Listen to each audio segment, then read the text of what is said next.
नमस्कार दोस्तों, इससे जो पहले आपको लाए थे सेल पढ़ा दिए। आज जो मैं आपको लाए हैं एक नए सा वीडियो जो है उत्तक, इसको इंग्लिश में टिश्यू कहते हैं। और इससे पहले हम सेल पढ़ा दिए, वो आप देख लीजिएगा। देखिए टिश्यू का जो खोज सर्वप्रथम टिश्यू शब्द है उत्तक, सर्वप्रथम शब्द का जो प्रयोग किया फ्रांस के वैज्ञानिक विचेट ने किया था। और उत्तक के अध्ययन को हिस्टोलॉजी कहते हैं। इससे पहले बता दिए हैं कोशिका के अध्ययन को, सेल के अध्ययन को साइटोलॉजी कहते हैं। और उसके बाद जो चैप्टर है टिश्यू, तो टिश्यू के अध्ययन को हिस्टोलॉजी कहते हैं, उत्तक के अध्ययन को हिस्टोलॉजी कहते हैं। हिस्टोलॉजी से संबंधित अध्ययन की शुरुआत, इसके जो अध्ययन सबसे पहले इटली के वैज्ञानिक मार्केलो मालपियाजी ने की थी, इसलिए उन्हें फादर ऑफ हिस्टोलॉजी कहा जाता है। पूछा जाएगा फादर ऑफ हिस्टोलॉजी किसे कहा जाता है, तो ये दिए मार्सेलो मालपियाजी ने इसको फादर ऑफ हिस्टोलॉजी कहा जाता है। देखिए कोशिका, हम बता दें से कोशिका शरीर की सबसे छोटी इकाई है। Cell is a unit of, cell जो है कोशिका जो है ये बॉडी की सबसे छोटी इकाई है। उसी प्रकार ये कोशिका जो होता है, कोशिका होता है, कोशिका के समूह को उत्तक कहते हैं। उत्तक जो होता है कोशिका के समूह को उत्तक कहते हैं। एक group is cell is called tissue, एक group is cell is called tissue. कोशिकाओं के समूह को उत्तक कहते हैं। और उत्तक जो होते हैं ये दो प्रकार के होते हैं, एक एनिमल टिश्यू, एक प्लांट टिश्यू, एक जंतु उत्तक, एक पादप उत्तक। देखिए हम अभी बताएंगे जंतु उत्तक के बारे में, एनिमल्स टिश्यू के बारे में, क्योंकि प्लांट टिश्यू वो बॉटनी में आता है, उसके बारे में बाद में वीडियो बनाएंगे। अभी जो मैं आपको डिफाइन करने जा रहा हूँ प्लांट एनिमल्स टिश्यू। देखिए सबसे पहले सेल, हम बता दीजिए cell group of cell is called tissue. और मतलब कई कोशिकाओं को मिलकर उत्तक बनता है, और उत्तक मिलकर एक अंग बनता है जिसे हाथ पैर एक अंग है, और कई अंगों को मिलकर group of organ is called organ system. और कई अंग तंत्र मिलकर जैसे हाथ पैर, ये सब, ये हुआ अंग तंत्र, एक जीव का निर्माण करता है। जैसे मनुष्य एक जीव है, ये सब ये बेसिक सा टॉपिक था, बता दिए। अब है जंतु उत्तक के प्रकार। जंतु उत्तक कितने प्रकार के होते हैं? एनिमल्स टिश्यू मुख्य रूप से 4 प्रकार के होते हैं। उपकला उत्तक, इसको इंग्लिश में एडिपोज टिश्यू कहा जाता है। उपकला उत्तक को इंग्लिश में एडिपोज टिश्यू या एपिथेलियल टिश्यू भी कहा जाता है, उपकला उत्तक को। नेक्स्ट है पेशीय टिश्यू, इसको इंग्लिश में मस्कुलर टिश्यू कहते हैं, इससे हमारे मांस बना होता है। उपकला उत्तक, एडिपोज टिश्यू, पेशीय उत्तक, मस्कुलर टिश्यू। नेक्स्ट है संजयी उत्तक, इसको इंग्लिश में कनेक्टिंग टिश्यू कहते हैं। यह हमें पूरे बॉडी को कनेक्ट करके रखता है, जोड़ के रखता है। नेक्स्ट है तंत्रिका उत्तक, नर्वस टिश्यू, यह जो है हमारे बॉडी में पाए जाते हैं। यह भी हमें मतलब संवेदना का काम करते हैं। अब देखिए उपकला उत्तक क्या होता है, मैं एक एक को इसको डिफाइन करने जा रहा हूँ। उपकला उत्तक क्या होता है? उपकला उत्तक जो होता है हमारे शरीर में, उपकला उत्तक से हमारे शरीर में वसा जो पाए जाते हैं वो उपकला उत्तक के बने होते हैं। जिस प्रकार देखिएगा, जिस लोगों को मोटे उपकला उत्तक से वसा का बना होता है, और वसा हमारे शरीर में चोटों से रक्षा करता है। जिसका शरीर मोटा होता है उसको चोट कम लगता है। और यह ऊंट के कुबर में ये एडिपोज उत्तक पाए जाते हैं। किसी पहले जो लगता था बहुत लोगों को, जो उत्तक ऊंट के जो कुबर होता है उसमें पानी रहता है, उसमें पानी नहीं रहता है। ऊंट के जो कुबर में होता है एडिपोज टिश्यू पाए जाते हैं, उसमें उपकला उत्तक पाए जाते हैं। और हमारे पेट में ये उपकला उत्तक पाए जाते हैं। देखिएगा बहुत लोगों का, और महिलाओं का भी और पुरुषों का भी, क्योंकि किसी से बड़ा सा पेट तोड़ निकल जाता है तो वो उपकला उत्तक का बना होता है। वो अगर आदमी या महिला कुछ दिन तक भूखा भी रहेगा तो वो उसका पेट नहीं पचकता है, क्योंकि उसको बड़ा तोड़ निकल जाता है, मोटा। और ये उपकला उत्तक की कमी से हमारे शरीर में झुर्रियां पड़ जाती है। देखिएगा बूढ़े लोगों को कमी, ये उपकला उत्तक की कमी हो जाता है, उसको शरीर मतलब झुर्रियां पड़ जाता है बूढ़े लोगों को, क्योंकि उसको एडिपोज टिश्यू की कमी हो जाता है। अब देखिए नेक्स्ट, इसी का मैं एक एक करके डिफाइन करने जा रहा हूँ। उपकला उत्तक, इसको इंग्लिश में एडिपोज टिश्यू कहते हैं। हमारी त्वचा, हमारी जो त्वचा है ये स्किन इन्हीं उत्तकों से मिलकर बनी है। एडिपोज उत्तक से हमारी ये त्वचा मिलकर बनी है, और इस उत्तक की कमी से झुर्रियां पड़ जाती है। हम बता दिए हैं, जब हम किसी को ये उत्तक की कमी होता है और बुढ़ापे में इस उत्तक की कमी हो जाता है, जिसके कारण उसका शरीर बूढ़ा मतलब झुर्रियां पड़ जाता है। देखिए 80 या 85 वर्ष के लोगों या 100 वर्ष के लोगों को उसका जो होता है मतलब मुंह धतक जो जाता है, मतलब झुर्रियां पड़ जाता है, और ये ठंड से बचाने का काम करता है। एडिपोज उत्तक हमें ठंडों से बचाता है, और ये महिलाओं में एडिपोज उत्तक 20% पुरुषों से ज्यादा होता है, इसलिए महिलाओं को ठंड कम लगती है पुरुषों की तुलना में। आप किसी शादी विवाह में देखिएगा, महिला मतलब एक साड़ी पहनकर ही निकल जाती है गीत गाने के लिए, और पुरुष स्वेटर मफलर पूरे जैकेट लगाए रहता है, तब पर उसको ठंड का आभास होता है। और महिलाओं को ठंड की कम जरूरत पड़ती है, उसको ठंड कम लगता है, क्योंकि ये एडिपोज उत्तक महिलाओं में पुरुषों की तुलना में 20% ज्यादा पाए जाते हैं, इसलिए उसको ठंड कम लगता है। इसलिए इसको ठंड से बचाने का काम करता है एडिपोज उत्तक, उपकला उत्तक। और ये सुंदरता भी प्रदान करता है। जिस लोगों को ये उपकला उत्तक शरीर में होता है, ये जो मोटे लोगों को, वो सुंदर दिखते हैं, क्योंकि उसमें एडिपोज उत्तक पाए जाते हैं। और अब नेक्स्ट है, और चोटों से भी सुरक्षा प्रदान करता है। एडिपोज उत्तक का काम है चोटों से भी सुरक्षा करता है। आप किसी मोटे लोगों को मारिए, ऊपर मांस पर ही चोट लगेगा, हमको कोई मारेगा तो हमको हार्ट चोट लग जाएगा, फेफड़ा पर चोट लग जाएगा। इसलिए मोटे लोगों को ये चोटों से सुरक्षा भी प्रदान करता है। एडिपोज उत्तक ये हमारे शरीर को सुरक्षा भी प्रदान करता है।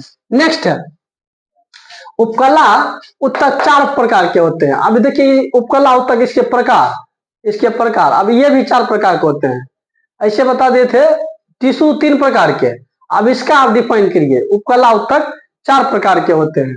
अब मैं उसको एक एक करके डिफाइन कर रहा हूं। इसका होता देखिए, अब है ये तो उपकला उत्तक को देखिए, उसको वो उससे ज्यादा क्वेश्चन नहीं इसके पूछा जाता है उपकला उत्तक से 4 को है, इसलिए मैं उसको उतना डिफाइन नहीं किया। और नेक्स्ट है पेशिया उत्तक। देखिए पेशिया उत्तक ये पढ़ा दिए 1 नंबर, ये 2 नंबर, ये पेशिया उत्तक, इसको इंग्लिश में मस्कुलर टिश्यू कहते हैं। पेशिया उत्तक से हमारे मांसपेशी बना होता है। पेशिया उत्तक से मस्कुलर टिश्यू से वो जंतु के शरीर में पेशियां निर्मित होते हैं, पेशियां बने होता है। और पेशिया उत्तक भी 3 प्रकार के होते हैं। पेशिया उत्तक ये इंपॉर्टेंट है, ये 3 प्रकार के होते हैं, ये 3 प्रकार के होते हैं। एक एक करके मैं इसको अभी डिवाइड करने जा रहा हूँ पेशिया उत्तक को। रेखीय पेशिया उत्तक, इसको इंग्लिश में वॉलंटरी टिश्यू कहते हैं। और दूसरा है, या इसको हिंदी में स्वैच्छिक पेशिया उत्तक भी कहते हैं। रेखीय पेशिया उत्तक या स्वैच्छिक पेशिया उत्तक, इंग्लिश में इसको वॉलंटरी टिश्यू कहते हैं।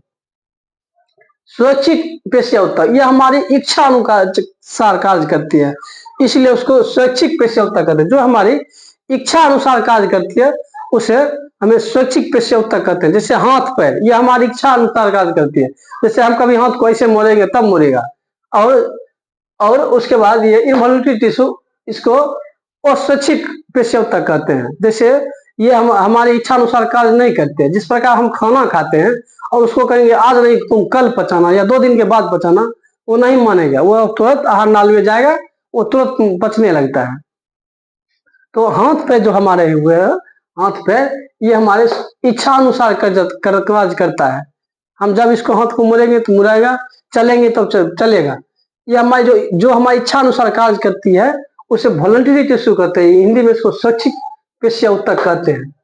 और ये बहुत काम करने पर यह थक जाती है। और पूछा था परीक्षा में, कई बार पूछा है, मांसपेशियों में थकाव लैक्टिक एसिड के कारण होता है। क्योंकि जितना भी धावक होते हैं वो दौड़ते हैं, हाथ पैर उसका चलता है तो उसका थक जाता है, और ये लैक्टिक एसिड वो जमा हो जाता है, जिसके कारण हमारे शरीर में थकान महसूस होने लगते हैं। और यही अब नेक्स्ट है ओरेखिया पेशिया उत्तक। ओरेखिया पेशिया उत्तक इनवॉलंटरी टिश्यू, इसको हिंदी में कहते हैं अशैक्षिक पेशिया उत्तक। और तीसरा है हृदय पेशिया उत्तक। देखिए इनवॉलंटरी टिश्यू उत्तक, यह स्वैच्छिक पेशिया उत्तक तो बता दिए, हाथ पैर और गर्दन, हाथ पैर और गर्दन ये हुआ वॉलंटरी टिश्यू उत्तक। एग्जाम्पल हम दे दिए। इनवॉलंटरी टिश्यू का हम बता दिए हैं, इनका संकुचन हमारी इच्छा अनुसार नहीं होता है। जैसे आहार नाल में, जैसे हम खाना खाए और हम कहेंगे 2 दिन के बाद पचाएंगे, तो नहीं मानेगा, जब से खाए तब से पचाना स्टार्ट कर देगा। इस प्रकार हृदय होता है, हार्ट जो होता है, जब से पैदा लिए तब से वो धड़क रहा है, कभी ये नहीं रुकता। जब ये रुका तो हम भी रुक जाएंगे, हम भी मर जाएंगे।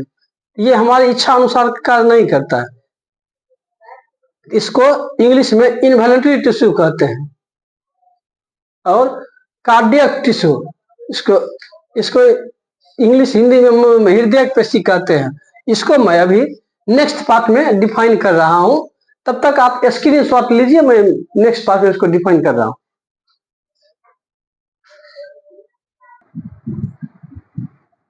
अब है कार्डिक मस्कुलर टिश्यू, हृदय पेशी उत्तक। देखिए हमारा जो हृदय है, हार्ट है, इसको कार्डियक मस्कुलर टिश्यू का बना होता है, और इनकी जो क्रिया होता है अनैच्छिक होता है। इनवॉलंटरी, इसको इनवॉलंटरी कहते हैं। जो हमारी इच्छा अनुसार कार्य नहीं करता है उसे इनवॉलंटरी टिश्यू कहते हैं। जिस प्रकार हृदय, हार्ट, जब से हम पैदा हुए तब से हमारा हृदय वर्क कर रहा है, धड़क रहा है, अपना काम कर रहा है। और जिस दिन ये धड़कना बंद कर देगा, मेरा भी काम उस दिन समाप्त हो जाएगा। ये इसलिए इसको, ये जो बना है कार्डियक मस्कुलर टिश्यू से, और इसकी क्रिया होता है अनैच्छिक होता है, इनवॉलंटरी होता है। अब नेक्स्ट है तंत्रिका उत्तक, नर्वस टिश्यू। ये इसका नर्वस टिश्यू जो होता है, ये तंत्रिका उत्तक मस्तिष्क, हमारा ब्रेन बना होता है, हमारा ब्रेन होता है, ये नर्वस टिश्यू का बना होता है। और रीढ़ की हड्डी, इसी को इंग्लिश में स्पाइनल कॉर्ड कहा जाता है।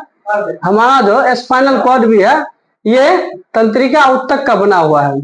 और तंत्रिका उत्तक की कोशिकाओं को न्यूरॉन कहा जाता है। तंत्रिका उत्तक कोशिका को जो है, इसको न्यूरॉन कहा जाता है। और बता दिए थे ब्लड में न्यूरॉन सबसे हमारी बड़ी जो कोशिका है, वो ब्रेन की न्यूरॉन कोशिका है।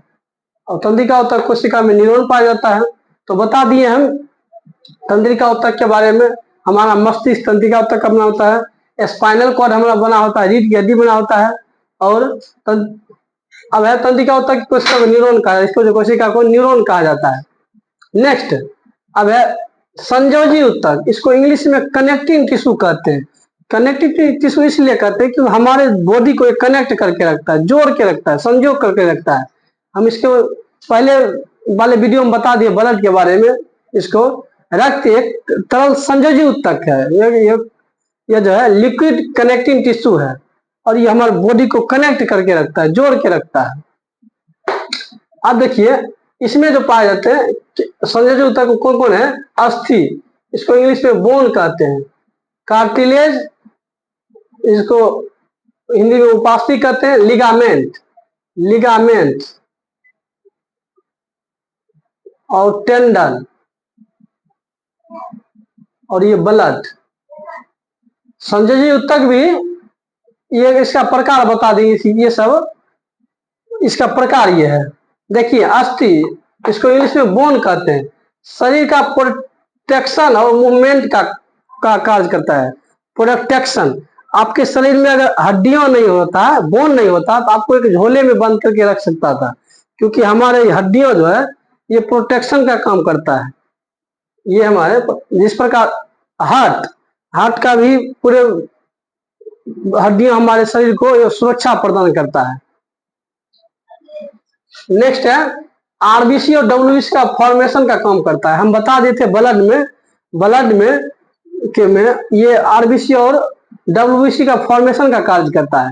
आरबीसी हड्डियों के अंदर बता दिए, वो जाली नुमा पदार्थ होता है, जिस प्रकार आप चिकन वगैरह खाते होंगे, उसके अंदर एक, आप उसको तोड़िएगा तो जाली नुमा पदार्थ पाया जाता है हड्डी के अंदर, उसी को आरबीसी कहते हैं। और इसका उसी में ये निर्माण होता है ब्लड, RBC।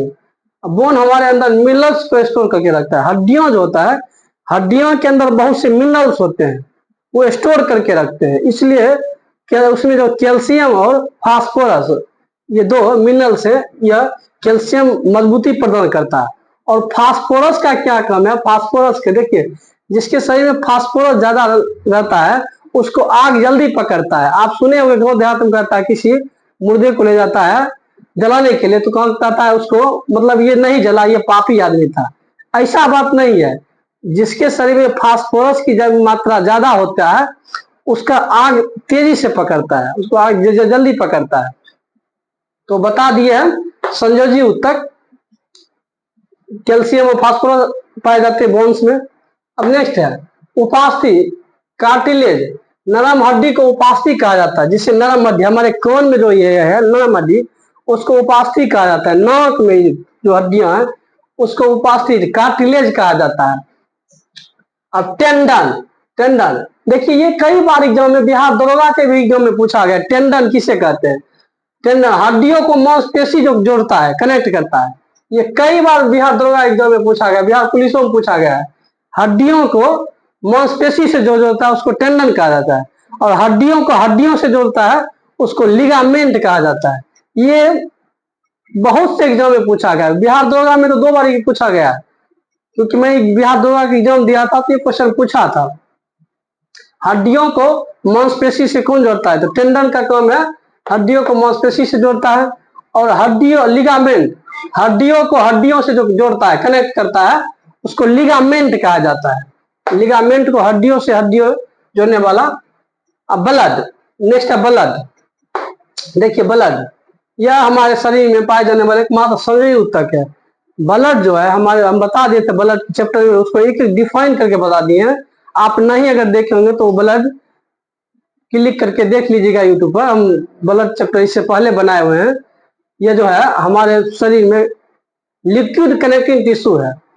ब्लड जो है लिक्विड फॉर्म में है और ये कनेक्टिंग टिश्यू है। तो मैं आज टिश्यू चैप्टर को एक एक डिफाइन करके बता दिया हूं। इससे पहले सेल बता दिया और मैं टिश्यू बता दिया। अब मैं नेक्स्ट डे लाएंगे। अगर ये वीडियो भाई अच्छा लगा तो प्लीज सब्सक्राइब और लाइक करना ना भूलें। जय हिंद।